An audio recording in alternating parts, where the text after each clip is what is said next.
We're coming off of God of War 2018. How do you top that? How do you deliver something that players will love maybe just as much as God of War 2018? The pressure was tremendous.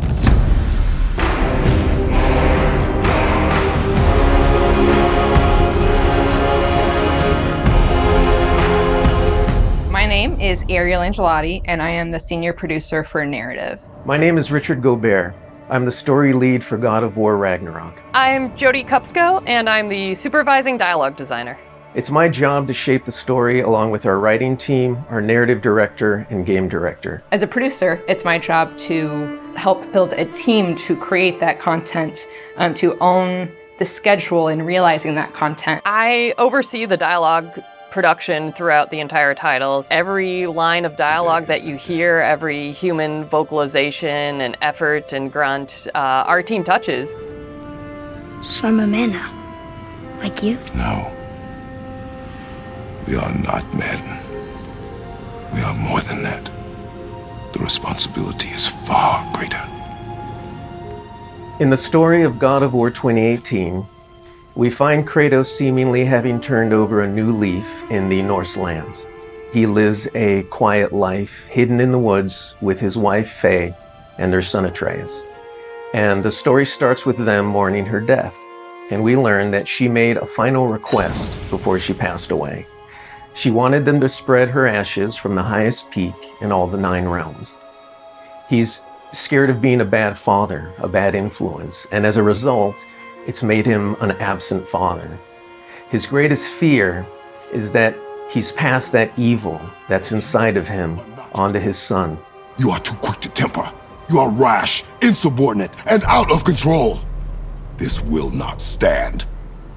You will honor your mother and abandon this path you have chosen. It is not too late.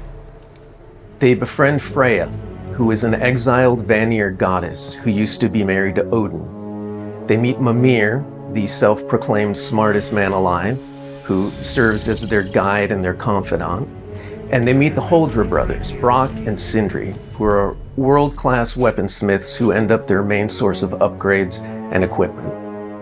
Now, among the enemies they make are the Aesir gods, whose leader is none other than Odin, someone we never meet in God of War 2018, but who casts a very long and dark shadow over the 9 realms. There are consequences to killing a god! Why? How do you know? How do you know? After many adventures, Kratos and Atreus end up fulfilling Mom's wishes, and over the course of that journey, they find out more about each other and about themselves, and finally find a common ground between them. They become the close family unit that Faye hoped that they would become. In God of War Ragnarok, we fast forward a few years, and little Atreus is now a teen, and they're back to hiding out in their home in the woods in Midgard.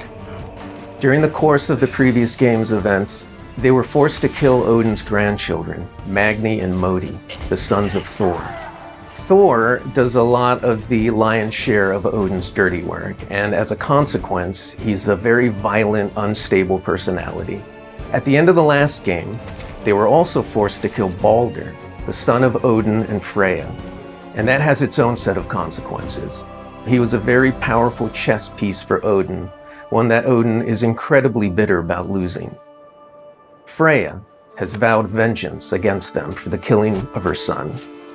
Kratos and Atreus didn't want to kill him, they were friends with Freya, but Balder tried to kill her in front of them, and Kratos had no other option in the moment but to kill him to save Freya's life, even though it meant losing Freya's friendship. I will parade your cold body from every corner of every realm and feed your soul to the vilest filth in hell. That is my promise. He saved your life. He robbed me of everything.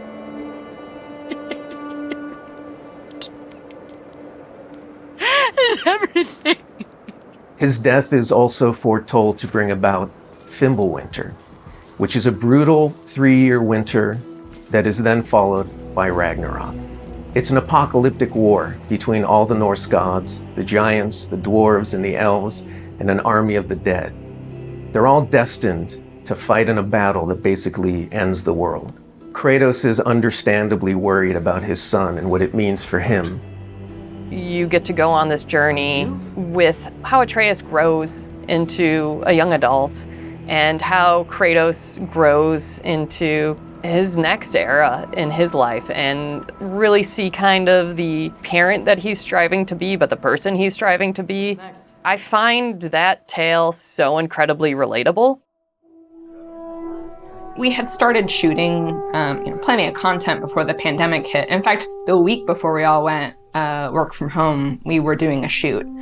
I remember being on and off that set, running back to the office and having to talk to studio leadership about what was going down and how this was going to impact us moving forward. And those were trying times. For us, it was a very unique challenge because we had to bring in actors and we had to record them. And so we had to look at different ways of adapting our typical motion capture process and dialogue recording process so we can continue production and continue at the quality that we wanted for our players and our fans. We had some actors stand in for other characters, actors who were already, who were like core to one of the scenes, might just be able to play a background character in another scene to be able to avoid a situation where too many people were on set on any given day. We avoided compromising the story that we were trying to tell as a result of the pandemic and these limitations that we had to deal with.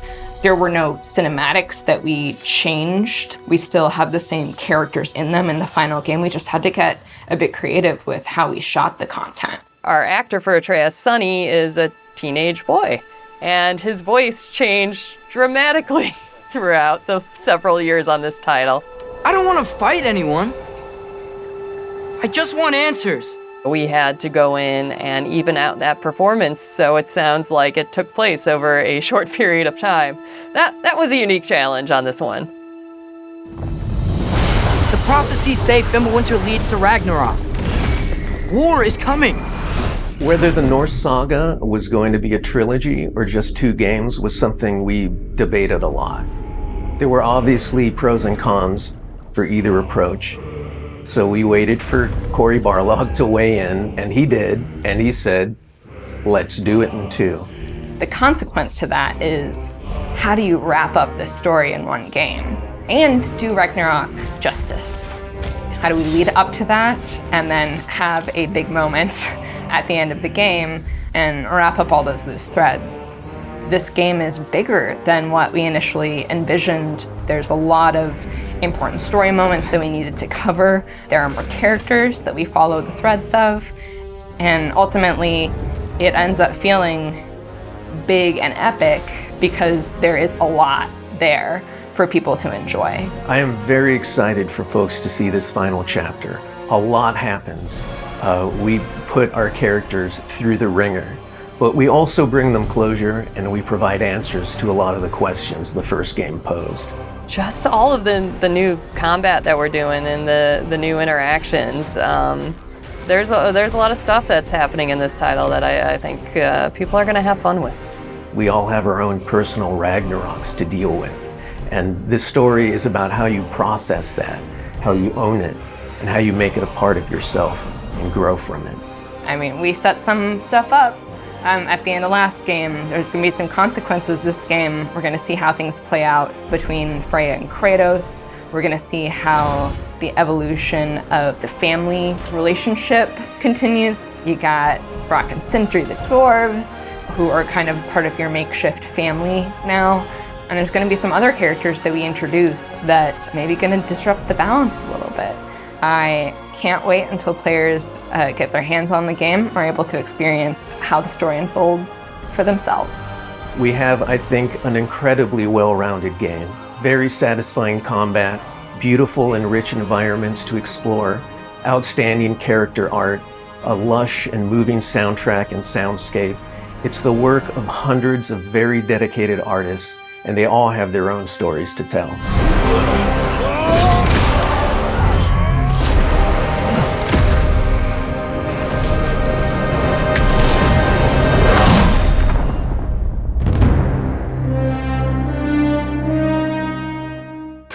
so